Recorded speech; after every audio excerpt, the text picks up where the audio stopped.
नमस्कार विद्यार्थी मित्रांनो, स्वागत आहे तुमचं चालू घडामोडीवाला या YouTube चॅनल मध्ये. मित्रांनो, मोफत पीडीएफ डेली पीडीएफ साठी चालू घडामोडीवाला हे YouTube चॅनल जॉईन करा, ज्याची लिंक डिस्क्रिप्शन मध्ये दिलेली आहे. आज दिनांक 9 ऑक्टोबर. सुरुवात करूया आजच्या व्हिडिओला.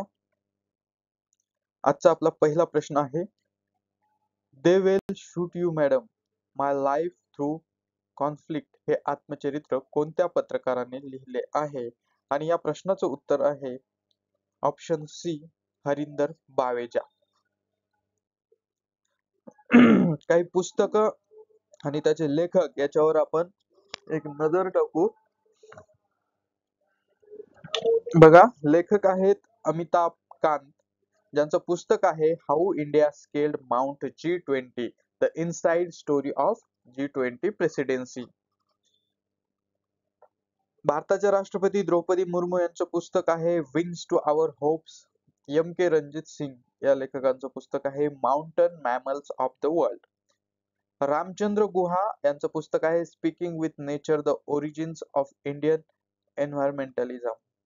नजमा हेपतुल्ला यांचं पुस्तक आहे in pursuit of democracy beyond party lines. Sharmistha Mukherjee यांचं पुस्तक आहे प्रणव माय फादर अ डॉटर रिमेंबर्स. भारताचे माजी राष्ट्रपती प्रणव मुखर्जी यांच्या कन्या शर्मिष्ठा मुखर्जी यांचे हे पुस्तक आहे. तर अमित शहा भारताचे गृहमंत्री यांचं पुस्तक आहे the emergency diaries. Kulbhushan Kumar यांचं पुस्तक आहे hearts and heroes, lives that shapes us. परराष्ट्र मंत्री एस जयशंकर यांचं पुस्तक आहे वाय भारत मॅटर्स. आणि मित्रांनो, यामधल्या बऱ्याचशा पुस्तक आणि लेखकांवर प्रश्न विचारून झालेले आहे, त्यामुळे हे खूप महत्वाचे आहे. गीतिका लीडर यांचं पुस्तक आहे I am a soldier's wife. Ram Jadhav यांचं पुस्तक आहे the new world 21st century global order and India. Doctor Dinesh Shah यांचं पुस्तक आहे Dalai Lama secret to happiness. Satish Dua यांचं पुस्तक आहे bravest of the brave. Meenakshi Ahmed यांचं पुस्तक आहे Indian genius, the meteoric rise of Indians in America. Abhijit Banerjee यांचं पुस्तक आहे Chhaunk on food economics and society. Amitabh Kumar यांचं पुस्तक आहे माय बिलव्ड लाईफ. के रणजित सिंह यांचं पुस्तक आहे mountain mammals of the world. Amitabh Ghosh यांचं पुस्तक आहे स्मोक अँड ऍशेस. अरूप कुमार दत्ता यांचं पुस्तक आहे आसाम ब्रेव्ह हार्ट्स लचित बरफुकन. श्रीराम बालसुब्रमण्यम या लेखकांचं पुस्तक आहे धर्मॅनॉमिक्स. रणजित प्रताप यांचं पुस्तक आहे as the field turns. Prem Prakash यांचं पुस्तक आहे हिस्ट्री दॅट इंडिया इग्नोर्ड. आणि हे खूप महत्वाचे पुस्तक आणि लेखक आहेत, हे लक्षात ठेवा. पुढचा प्रश्न बघूया. प्रश्न क्रमांक 2, डॉक्टर गुणवंतराय गणपतलाल पारिख यांचे नुकतेच निधन झाले, त्यांचा संबंध कोणत्या क्षेत्राशी होता? तर या प्रश्नाचं उत्तर आहे ऑप्शन सी, समाजसेवा. बघा, एखादी महत्वाची व्यक्ती एखाद्या क्षेत्रातली यांचं जर नुकतंच निधन झालेलं असेल तर त्यांच्याबद्दलचे क्षेत्र कोणतं होतं किंवा त्यांचं साहित्य काय होतं जर असेल तर या संबंधीचा प्रश्न विचारला जातो, किंवा ते कोणत्या राज्याचे होते, कोणत्या देशाचे होते, असे प्रश्न विचारले जाऊ शकतात. तर निधन वार्ता या कॅटेगरीतला हा प्रश्न आहे. पुढचा प्रश्न बघूया. प्रश्न क्रमांक 3, आंतरराष्ट्रीय सामाजिक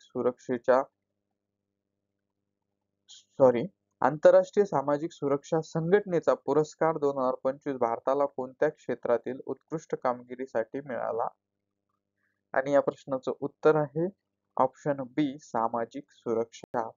तर मित्रांनो, पुरस्कार या कॅटेगरीमध्ये सुद्धा 1 ते 2 प्रश्न विचारले जातात. काही महत्वाचे 2025 किंवा 2024 चे जे 25 मध्ये वितरित झालेले पुरस्कार याच्यावर एक नजर टाकूया. बघा, 2025 मध्ये, आणि हे प्रश्न उत्तराच्या स्वरूपात आपण थेट घेतलेलं आहे आणि माहिती तुम्हाला याच्यातून मिळून जाईल. 2025 मध्ये एकूण किती पद्म पुरस्कारांची घोषणा करण्यात आली? तर ही करण्यात आली 139 पद्म पुरस्कार. पद्म पुरस्कारामध्ये 3 पद्म पुरस्कार प्रकार असतात, पद्मविभूषण, पद्मभूषण आणि पद्मश्री. तर 139 पैकी 7 पद्मविभूषण, 19 पद्मभूषण आणि 113 पद्मश्री पुरस्कार 2025 मध्ये याची घोषणा करण्यात आली. हे एकूण मिळून होतात 139 आणि हे याच अनुक्रमांकाने प्राधान्यक्रमानं हे पुरस्कार आहेत. म्हणजे प्रथम पुरस्कार, द्वितीय आणि तृतीय किंवा त्याचा दर्जा तसा आहे. ठीक आहे. बघा, यापैकी 23 महिलांना हे पुरस्कार मिळालेले आहे. 10 परदेशी नागरिकांना म्हणजे नॉन रेसिडेन्स सॉरी जे नॉन इंडियन्स आहेत अशांना, तर काही NRI म्हणजे 10 पुरस्कार परदेशी NRI, PIO आणि OCI. NRI म्हणजे नॉन रेसिडेन्स इंडियन्स, जे भारतात राहत नाही, बाहेर देशात राहतात. आणि 13 मरणोत्तर लोकांना किंवा विजेत्यांना हे पुरस्कार देण्यात आलेले आहेत. तर ही पद्म पुरस्काराबद्दलची एवढी माहिती जर तुम्ही लक्षात ठेवली तर याच्यावरचे सगळ्या पुढच्या गोष्टी तुमच्या डिपेंड आहेत. बघा, मनोहर जोशी यांना पद्मभूषण पुरस्कार 2025 मरणोत्तर कोणत्या क्षेत्रासाठी प्रदान करण्यात आला, आणि हा सार्वजनिक व्यवहार या गोष्टीसाठी यांना प्रदान करण्यात आला. मनोहर जोशी हे महाराष्ट्राचे माजी मुख्यमंत्री होते आणि लोकसभेचे माजी अध्यक्ष होते. पंकज उधास यांना पद्मविभूषण पुरस्कार 2025 मरणोत्तर कोणत्या क्षेत्रासाठी प्रदान करण्यात आला, तर हा आला कला या क्षेत्रासाठी. ठीक आहे, हे सिंगर आहे. तर शेखर कपूर यांना सुद्धा कला या क्षेत्रासाठी पद्मविभूषण पुरस्कार 2025 प्रदान करण्यात आला. ठीक आहे, तर हे तीनही लोक महाराष्ट्रातले आहेत. त्याच्यामुळं पद्मविभूषण महाराष्ट्रातल्या 3 प्रमुख लोकांना मरणोत्तर देण्यात आलेला आहे. तर हे लक्षात ठेवायचं आहे.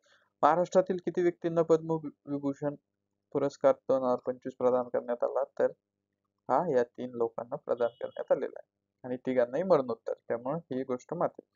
क्रीडा क्षेत्रातील पद्मभूषण पुरस्कार 2025 कोणत्या खेळाडूला प्रदान करण्यात आला आहे, आणि या प्रश्नाचं उत्तर आहे PR श्रीजेश, जे केरळचे आहे. भारतातील पद्मश्री पुरस्कार मिळवणारा पहिला पॅरा तिरंदाज कोण ठरला, आणि या प्रश्नाचं उत्तर आहे हरविंदर सिंग हरियाणा. म्हणजे हरविंदर सिंग नाव आहे, त्यांचं राज्य आहे हरियाणा, नाही तर तुम्ही म्हणाल हरविंदर सिंग हरियाणा हे नाव. ठीक आहे,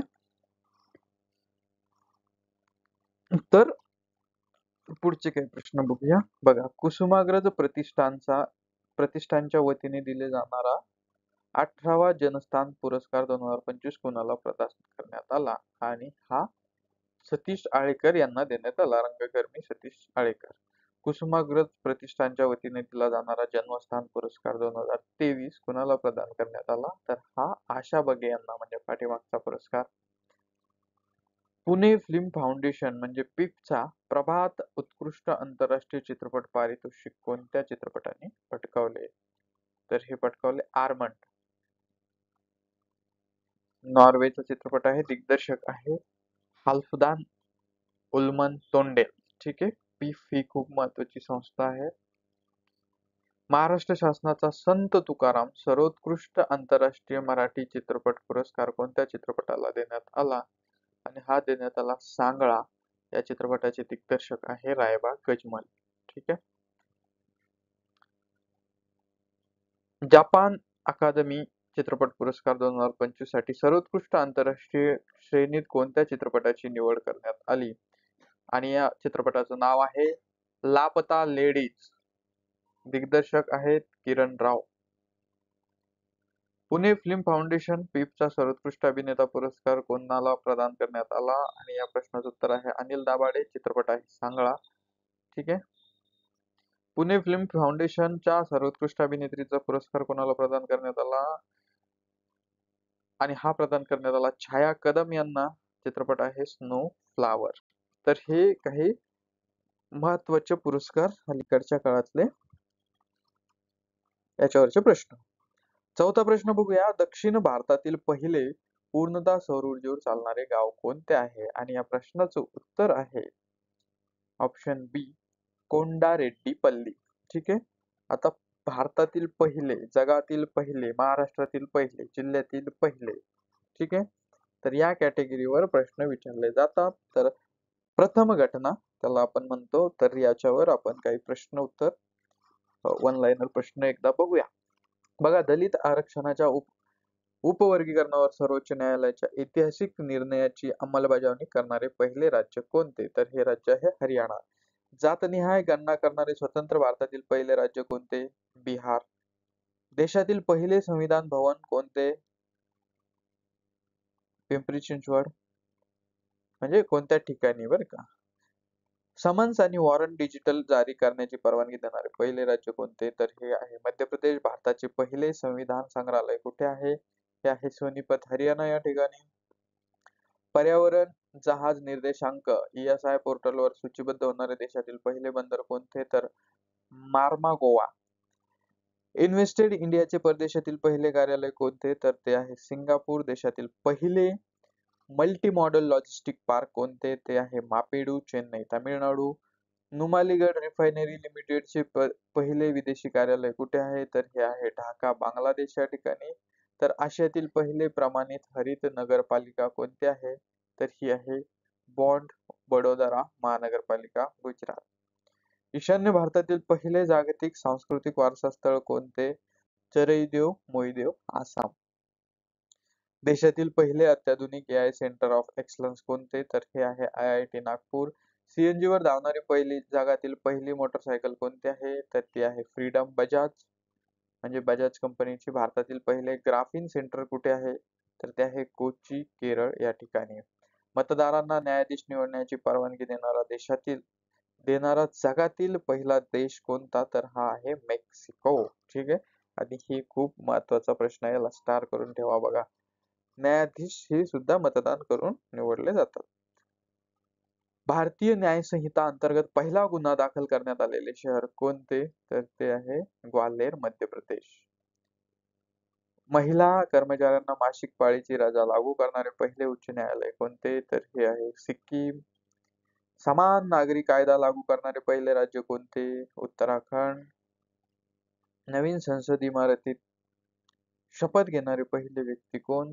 सतनाम सिंह संधू. अमेरिकेत निवडून येणाऱ्या पहिल्या तृतीयपंथीय सिनेटर कोण आहेत? तर यांचं नाव आहे सारा मॅकब्राइड. भारतातील पहिले डिजिटल न्यायालय कोणते?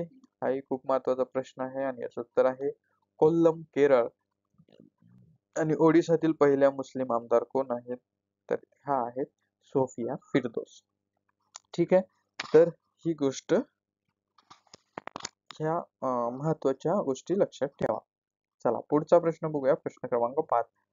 बॉर्डर रोड्स ऑर्गनायझेशन म्हणजेच ब्रो ने जगातील सर्वात उंच मोटरसायकलसाठी योग्य रस्ता कुठे बांधला आहे? तर हा बांधलेला आहे उमलिंग ला या ठिकाणी, ऑप्शन डी. ठीक आहे. 6वा प्रश्न बघूया. 68वी कॉमनवेल्थ संसदीय परिषद कुठे आयोजित होणार आहे? आणि ही होणार आहे ब्रिज टाउन, बार्बाडोस या ठिकाणी, ऑप्शन बी असं या प्रश्नाचं उत्तर आहे. परिषदावरचा प्रश्न आहे महोत्सव आणि त्याचं ठिकाण, किंवा हा महोत्सवच घेऊया आपण, परिषदा खूप वेळा झाल्या. ठीक आहे. तर याच्यावर जे प्रश्न येतात ते आपण घेऊया. बघा, अली आय लियांग उत्सव हा आसाम या ठिकाणी आणि मिसिंग जमात याला साजरा करते. थैपुसम उत्सव तामिळनाडू राज्यामध्ये साजरा केला जातो. अराकू उत्सव, ज्याला चाली उत्सव सुद्धा म्हणतात, हा आंध्र प्रदेश राज्यामध्ये. तर बोई मेला याला कोलकात्यामध्ये साजरे केले जातात. हा आंतरराष्ट्रीय पुस्तक मेळा असतो. नागोबा जत्रा दिवस तेलंगणामध्ये साजरी केले जाते. तर पंक्सी पास आंतरराष्ट्रीय महोत्सव अरुणाचल प्रदेशमध्ये. हल्दा महोत्सव हिमाचल प्रदेशमध्ये, लाहौल स्पिती. परशुराम कुंड मेला अरुणाचल प्रदेश मध्ये. ईशान्येकडील कुंभ आहे. गंगासागर मेला पश्चिम बंगाल मध्ये. कोणार्क उत्सव ओडिसा मध्ये. गानगाई उत्सव मणिपूर मध्ये. तर माघ भोगली बिहू आसाम मध्ये. बोडा त्योहार हिमाचल प्रदेश मध्ये, त्याला हत्ती समुदाय पण म्हणतात, हत्ती समुदाय पण साजरा करतो. पोंगल सण तामिळनाडू केरळमध्ये. तर आंतरराष्ट्रीय उंट महोत्सव बिकानेर राजस्थान मध्ये. मोडवेत उत्सव तामिळनाडू तोडा जमातीचा उत्सव आहे. मकर विल्लक्कू उत्सव केरळमध्ये साजरा केला जातो. जल्लीकट्टू उत्सव तामिळनाडू मध्ये. तर तम्मू लोसर उत्सव नेपाळमध्ये साजरा केला जातो. ठीक आहे. हा नेपाळ दुसरा देश आहे, त्याच्यामुळं हे पण एक लक्षात ठेवा. आणि कोणार्क उत्सव ओडिसामध्ये साजरा केला जातो. ठीक आहे. तसे उत्सव आणि कोणत्या ठिकाणी साजरे केले जातात आणि असेल तर ते कोणत्या विशिष्ट जमातींमार्फत साजरे केले जातात याच्यावर लक्ष द्या. पुढचा प्रश्न बघूया. प्रश्न क्रमांक 7. महात्मा गांधी आणि पर्यावरण हे पुस्तक कोणी ऑथराइज्ड केले आहे? तर हे ऑथराइज केलेलं आहे ऑप्शन बी, टी.एन. खुशू व डॉक्टर जॉन एस. मुलकट्टू. बघा, पुस्तक आणि लेखक किंवा प्रकाशक यांचा वरचा प्रश्न आहे. नॅट पोलरेक्स एक्स हे 10वे राष्ट्रीय प्रदूषण प्रतिसाद सरावाचे आयोजन भारतीय तटरक्षक दलाने कुठे केले? युद्ध सरावाचा प्रश्न आहे आणि याचं उत्तर आहे ऑप्शन सी, चेन्नई. बघा, काही देश आणि म्हणजे भारत आणि ऑस्ट्रेलिया यांच्या युद्ध सरावाचं नाव आहे ऑस्ट्रा हिंद. तर भारत आणि इतर देश यांच्या सोबतचा जो युद्ध सराव आहे त्याचं नाव आहे, ज्याच्यावर प्रश्न येतो त्याच्यावर एक आपण रिव्हिजन करूया. भारत बांगलादेश युद्ध सराव आहे संप्रीती बोंगोसागर कॉर्पेट. भारत इजिप्त युद्ध सराव आहे सायक्लोन हॉपेक्स. भारत फ्रान्स युद्ध सराव आहे वरुण गरुडा फ्रिंजेक शक्ती. तर भारत इंडोनेशिया युद्ध सराव आहे गरुड शक्ती. भारत जपानचा युद्ध सराव आहे चिमेक्स धर्मा गार्डियन. भारत आणि आणखी सहयोग कैजिन. भारत कझाकिस्तानचा युद्ध सराव आहे काझिंद. भारत किर्गिस्तानचा युद्ध सराव आहे खंजर. भारत मलेशियाचा युद्ध सराव आहे हरिमाऊ शक्ती उदार शक्ती. भारत मालदीवचा युद्ध सराव आहे एक्सरसाइज दोस्ती एक्वेरिन. मंगोलिया भारतचा युद्ध सराव आहे नोमॅडिक एलिफंट. भारत नेपाळचा युद्ध सराव आहे सूर्यकिरण. भारत ओमानचा युद्ध सराव आहे नसीम अल बहर अल नजाह 5. असे 2 युद्ध सराव आहे. भारत रशियाचे युद्ध सराव याचं नाव आहे इंद्र. तर भारत सिंगापूरच्या युद्ध सरावाचं नाव आहे सिम्बेक्स. आणि कुरुक्षेत्र. भारत श्रीलंकाचा युद्ध सराव आहे स्लिनेक्स. आणि मित्रशक्ती भारत थायलंडचा युद्ध सराव आहे मैत्री आणि व्यायाम. भारत युके युनायटेड किंगडमचा युद्ध सराव आहे अजय वॉरियर कोकण इंद्रधनुष्य आणि कोकण शक्ती. भारत उझबेकिस्तानचा युद्ध सराव आहे एक्स डस्टलिंग. भारत अमेरिका म्हणजेच United State of America USA चा युद्ध सराव आहे Vajraprahar Yudhabhyas. Tarkash exercise sea defenders. Sea dragon exercise tiger triumph संगम.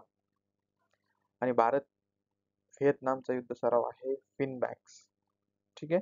हे खूप महत्वाचे लक्षात ठेवा. प्रश्न क्रमांक 9 बघूया. 2025 मध्ये भौतिक शास्त्रातील नोबेल पारितोषिक कोणाला जाहीर झाले आहे?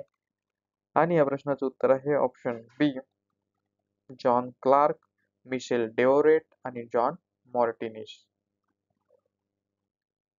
प्रश्न क्रमांक 10. भारताचे सध्याचे 52वे सरन्यायाधीश कोण आहेत?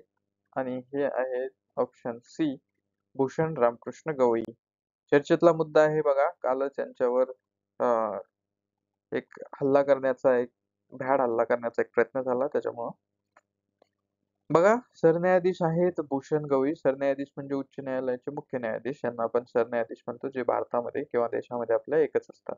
तर ते आहेत भूषण रामचंद्र गवई. 14 मे 2025 ला त्यांनी पदभार स्वीकारला. भारताचे ते 52वे सरन्यायाधीश आहेत. त्यांचा जन्म 24 नोव्हेंबर 1960 रोजी अमरावती येथे झाला. हे एक भारतीय कायदेतज्ञ आणि सर्वोच्च न्यायालयाचे न्यायाधीश आहेत. ते मुंबई उच्च न्यायालयाचे माजी न्यायाधीश सुद्धा आहेत. 24 मे 2019 पासून सुप्रीम कोर्टमध्ये ते न्यायाधीश आहे. भारतीय रिपब्लिकन पक्षाचे दिवंगत नेते, माजी आमदार, माजी खासदार आणि बिहार, सिक्कीम व केरळ राज्याचे राज्यपाल राहिलेल्या रासू गवई यांचे ते पुत्र आहेत. यांची नियुक्ती राष्ट्रपती म्हणजे सरन्यायाधीशाची नियुक्ती राष्ट्रपती करतात. कलम 124(2) अन्वये पंतप्रधान यांच्या सल्ल्याने. त्याच्यामुळे हा मुद्दा खूप महत्वाचा आहे. याच्यावर प्रश्न विचारलेला आहे. पात्रता असली पाहिजे, ती व्यक्ती भारताचा नागरिक असली पाहिजे. 5 वर्ष उच्च न्यायालयाचा किंवा सलग उच्च न्यायालयाचा न्यायाधीश असला पाहिजे, किंवा तो 10 वर्ष किंवा ती व्यक्ती, तो म्हटल्यापेक्षा ती व्यक्ती 10 वर्ष उच्च न्यायालयात किंवा सलग उच्च न्यायालयांमध्ये वकील असली पाहिजे, किंवा राष्ट्रपतीच्या मते ती व्यक्ती एक प्रतिष्ठित कायदेपंडित असायला पाहिजे. सरन्यायाधीशांना कोणताही निश्चित कार्यकाळ नाही, परंतु कलम 124(2) नुसार ते वयाच्या 65व्या वर्षी निवृत्त होतात. ठीक आहे. सध्याचे सरन्यायाधीश आहेत भूषण रामकृष्ण गवई. ठीक आहे, चला पुढे. प्रश्न क्रमांक 11. पहिले आरोग्य साहित्य संमेलन कुठे होणार आहे? आणि या प्रश्नाला व्हेरी व्हेरी इम्पॉर्टंट असा कोट करून ठेवा, कारण हे पहिले आरोग्य साहित्य संमेलन आहे. त्याच्या आधी कधी झालेलं नाही आणि हे होणार आहे ऑप्शन सी पुणे या ठिकाणी. पुणे तिथे काय होणे. ठीक आहे, तर हे लक्षात ठेवा. प्रश्न क्रमांक 12. प्रथम आरोग्य साहित्य संमेलनाचे अध्यक्ष कोण आहेत? हाही प्रश्न तितकाच महत्वाचा आहे. तर याचे अध्यक्ष आहेत ऑप्शन बी डॉक्टर संजय ओक. प्रश्न क्रमांक 13. महाराष्ट्र आरोग्य भूषण पुरस्कार 2025 कोणाला जाहीर झाला आहे? आणि पुन्हा एकदा पुरस्कारावरचा एक प्रश्न आहे. आरोग्य भूषण, महाराष्ट्र आरोग्य भूषण पुरस्कार, हा पुरस्कार जाहीर झाला डॉक्टर स्मिता कोल्हे आणि डॉक्टर रवींद्र कोल्हे यांना. ऑप्शन बी असं याचं उत्तर आहे. बघा, पहिले आरोग्य साहित्य संमेलन थोडक्यात माहिती घेऊ. हे होणार आहे 19 ऑक्टोबर 2025 ला बालगंधर्व रंगमंदिर पुणे या ठिकाणी. या संमेलनाचे अध्यक्ष आहेत डॉक्टर संजय ओक, तर उद्घाटन करणार आहेत मुख्यमंत्री देवेंद्र फडणवीस आणि स्वागताध्यक्ष आहेत उमेश चव्हाण. महाराष्ट्र आरोग्य भूषण पुरस्कार 2025 डॉक्टर स्मिता कोल्हे आणि डॉक्टर रवींद्र कोल्हे यांना जाहीर झाला. त्याचं स्वरूप आहे 1,00,000 रुपये स्मृतिचिन्ह. आयोजन केलेलं आहे या साहित्य संमेलनाचं रुग्ण हक्क परिषद, मुख्यमंत्री सहायता निधी, धर्मादाय रुग्णालय मदत कक्ष, अखिल भारतीय मराठी चित्रपट महामंडळ यांच्या संयुक्त विद्यमाने. तर याच्यावर प्रश्न विचारला जाऊ शकतो, हे लक्षात ठेवा. 14वा प्रश्न बघूया. फ्रान्सचे राष्ट्रपती कोण आहे? आणि फ्रान्सचे राष्ट्रपती आहे ऑप्शन डी इमॅन्युएल मॅक्रॉन. बघा, फ्रान्सचे नवे पंतप्रधान झेबिस्टियन लेकार्नो यांचा राजीनामा. कालच यांनी राजीनामा दिला. काल म्हटल्यापेक्षा परवा 6 ऑक्टोबरला. ठीक आहे, फक्त 27 दिवसाच्या कारकिर्दीनंतर यांनी राजीनामा दिला. लेकार्नो हे अवघ्या 3 वर्षातील 5वे पंतप्रधान ठरले आहे. लेकार्नो हे माजी संरक्षण मंत्री होते आणि फ्रान्सचे राष्ट्रपती आहे इमॅन्युएल मॅक्रॉन, जे आपण आत्ताच बघितलं. तर ही गोष्ट खूप महत्वाची आहे, हे लक्षात ठेवा. 15वा प्रश्न बघूया. 2025 ची बिहार विधानसभा निवडणूक किती टप्प्यात होणार आहे? अशाही कॅटेगरीचे प्रश्न विचारले जातात आणि या प्रश्नाचं उत्तर आहे 2 टप्प्यात. ऑप्शन बी. बघा, बिहार निवडणूक त्याच्याबद्दल, बिहारमध्ये विधानसभेचे एकूण 43 जागा आहे. जर असा प्रश्न विचारला की बिहार विधानसभेमध्ये एकूण किती जागा आहे, तर त्या आहे 243. एकूण मतदार आहे 7.43 कोटी, पुरुष मतदार आहे 3.92 कोटी, तर महिला मतदार आहे 3.50 कोटी. पहिला टप्पा होणार आहे 9 नोव्हेंबर 121 जागांसाठी, दुसरा टप्पा 11 नोव्हेंबर 122 जागांसाठी, म्हणजे अर्धा अर्धा केलेला आहे, आणि निकाल आहे 14 नोव्हेंबरला.